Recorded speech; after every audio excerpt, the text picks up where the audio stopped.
Is Benjamin Sesko really that bad? Have Manchester United wasted £70 million on Sesko, right? I want to have a quick chat about this because I'm seeing a lot of division in the fan base. I'm seeing a lot of division on social media.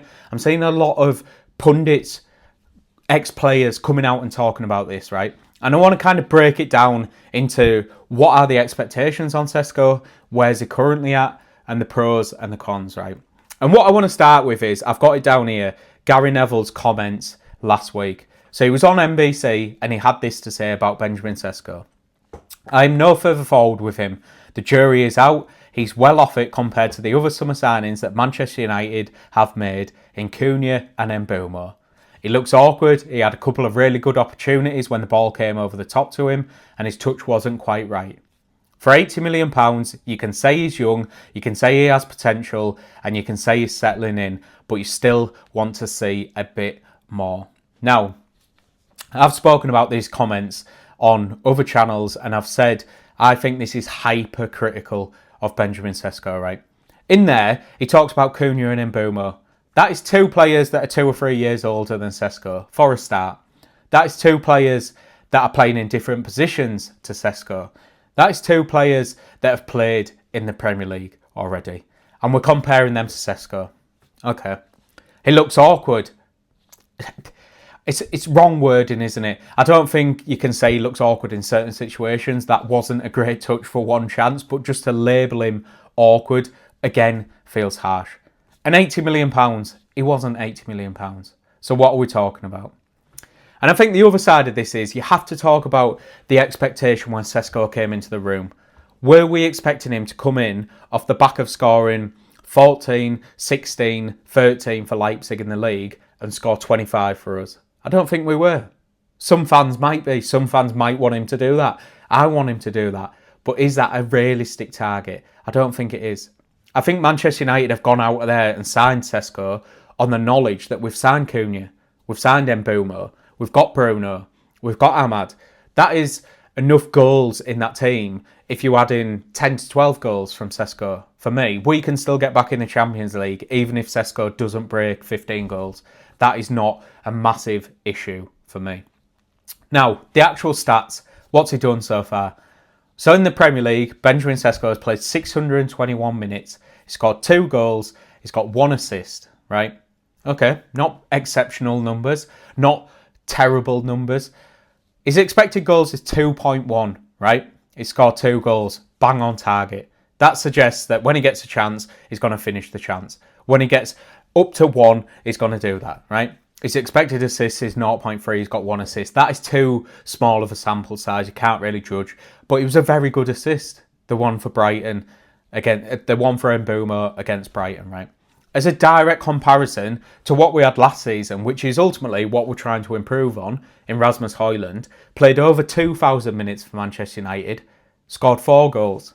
Sesko is well on target to beat that, right? If you couple that with Mbeumo's upgrade on Rashford and Cunha's upgrade on Anthony or Garnacho or whoever it might have been, we're tangibly upgrading the team, right?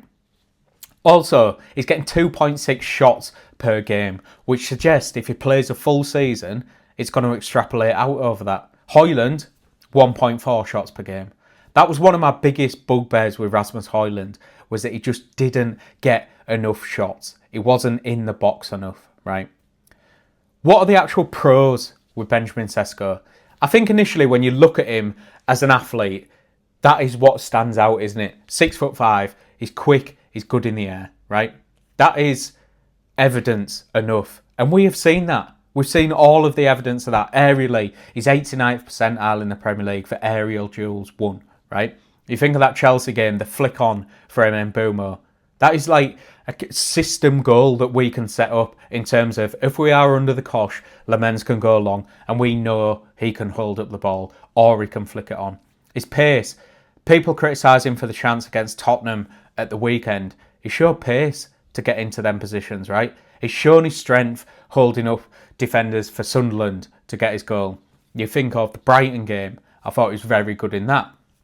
What's the other facets of his game that we need to see? linking with the number 10s. I think the Brighton game was the best evidence of that yet again. Obviously, the assist for Mbeumo was very good, but it's just all-round general play I thought was very good.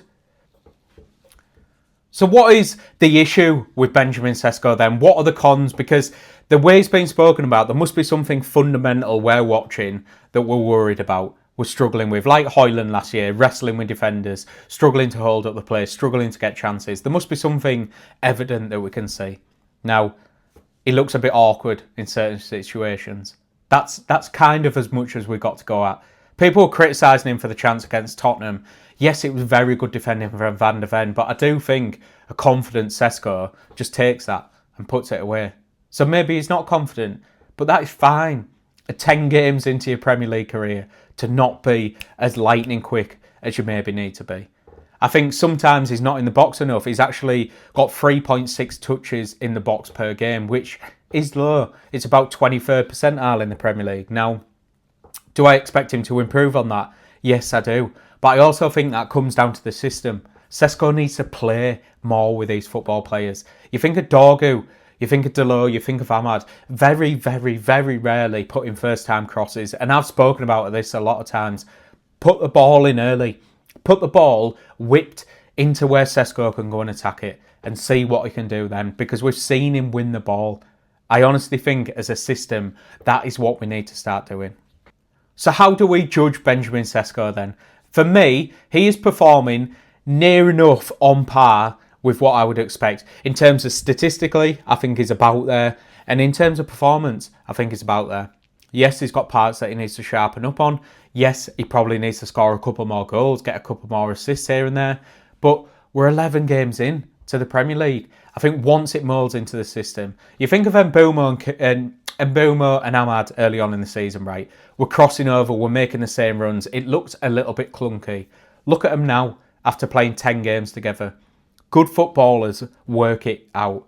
Benjamin Sesko is tangibly a good footballer and he's tangibly an upgrade to this Manchester United team. He allows us to play in certain different styles. He's good with the link. He just needs to tidy up his finishing. And as soon as them numbers come, all of the talk will die down, I promise you. So I'll go back to the start. Have Manchester United wasted £70 million on Sesko? Absolutely not. This is a brand new YouTube channel as well. So if you like this video, if you like Manchester United, you like football content, please hit the subscribe button and follow along for more.